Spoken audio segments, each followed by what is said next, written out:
Okay, this is the M1 paper from June 2021. We're going to be looking at question number 1 here. Question number 1 is a collisions question. We're going to be using conservation of linear momentum and some work on impulse.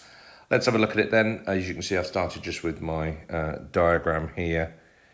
It says we've got two particles P and Q. One of them has a mass of 3m, the other one has a mass of 5m, and they're moving towards each other. Okay, so one's going in that direction, the other one's going towards it. This is before any contacts. The speed before is ku for P, and it's 2u for Q. It says immediately after the collision, speed of P is u and the speed of Q is 3u, and it tells me that QU is reversed by the direction. So afterwards, we're going to have basically the same diagram,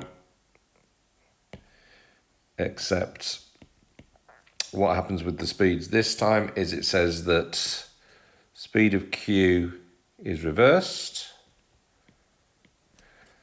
and it says the speed of P is u. It doesn't actually say anything about the direction.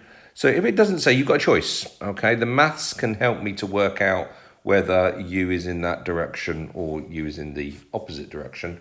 But unless they tell me otherwise, I'm just going to stick with it being in the same direction.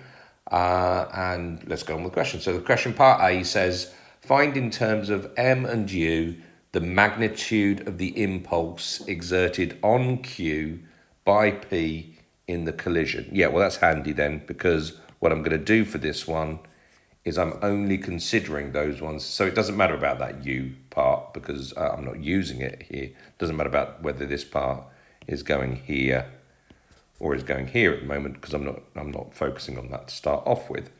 So choose a direction to be positive.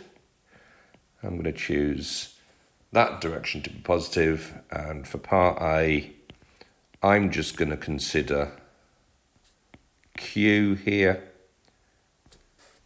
So if I consider Q, impulse is changing momentum, so it's m v minus u. So the impulse, say I'm only considering this side now. So impulse is going to be, the mass is going to be 5m.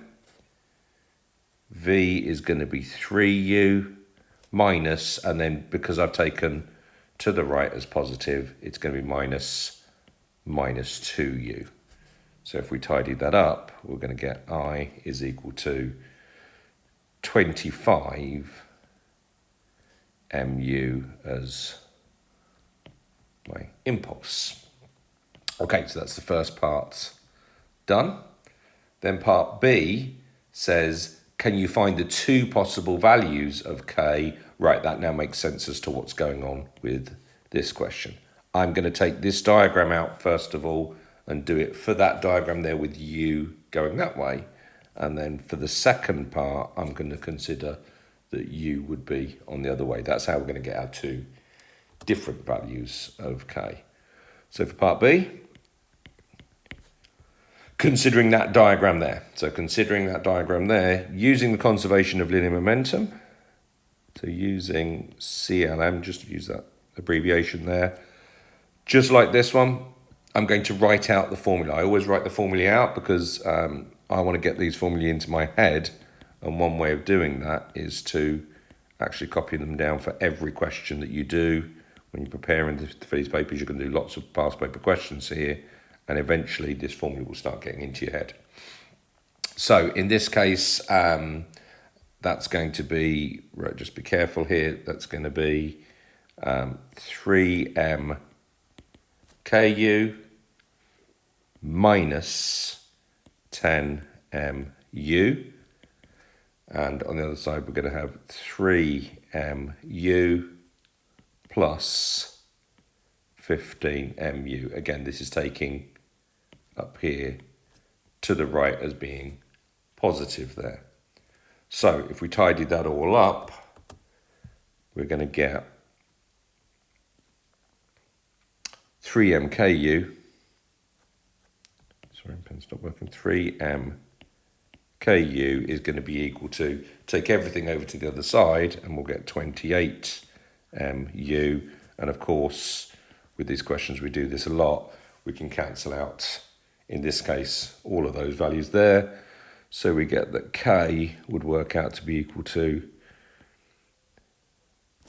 28/3. Okay, the other part to this question then is going to be finding the other value of K.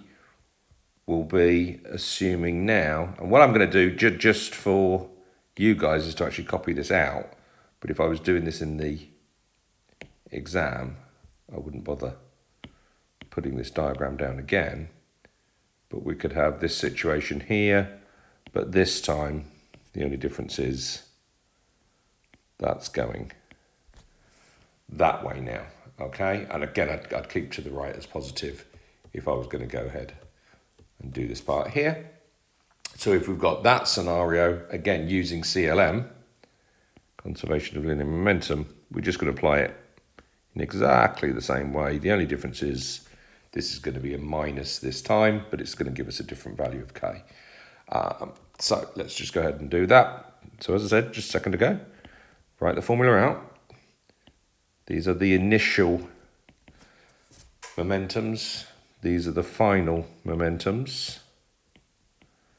Okay, U's compared to V's. Put everything in this time.